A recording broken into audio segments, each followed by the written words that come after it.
Luck. It's all about perspective. Your experience of life is affected by the perspective you view it from. Depending on the meaning we give to situations or events, we will feel and behave differently. For example, studies show that religious people have a higher tolerance for pain than non-religious. This is because they have framed pain in a certain way according to their belief. Another example, when a nun adorns the scarf, she's seen as religious, but when a Muslim woman does the same, she's seen as oppressed. Professor Richard Wiseman has been researching luck for over a decade. He says, in their minds, they know they're fundamentally lucky. These assumptions become expectations, which in turn become self-fulfilling prophecies. Because lucky people expect things to work out in their favour in the end, when ill fortune comes their way, they reframe it or just ride it out till it turns back in their favour. Now, here are a few examples of a positive perspective, mindset, framing, whatever you want to call it. James Dyson, the inventor of the world famous Dyson Hoover, tested about 5,000 prototypes. That means 4,999 failures he had to pick himself up from. Let's look at the famous book, Gone with the Wind. This was rejected 38 times before being published. Harry Potter was rejected 12 times and Twilight was rejected 14 times.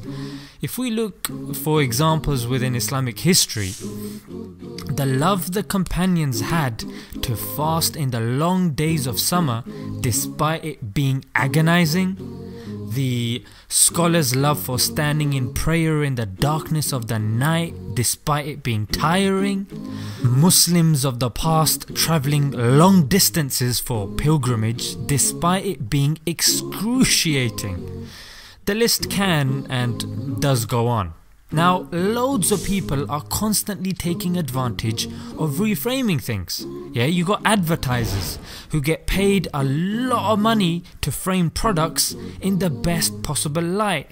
You got movies who have to frame their scenes in a certain way to engage their audience. You got the news, which frames its stories based upon drama and, well, discord. Now, I'm sure you're thinking, that's well and good, mate, yeah? Give me some practical advice. Alright, I'm gonna give you 3 in this video, yeah? Alright, so number 1, ask yourself constructive questions. We ask ourselves such unhelpful and destructive questions like, why does this always happen to me?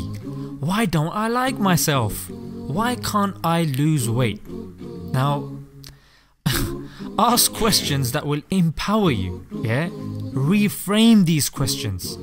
For example, say, how can I easily stop procrastinating? Or, how many ways can I find to lose weight? Or, how can I easily start to love myself? This puts your brain in a more resourceful state where it is searching for answers rather than switching off. Number 2, prioritize what is important. Yeah, there's a really lovely rule which is called the 5x5 rule, which is, if it's not gonna matter in 5 years, don't spend more than 5 minutes being upset by it. Just imagine if your life is a long tape.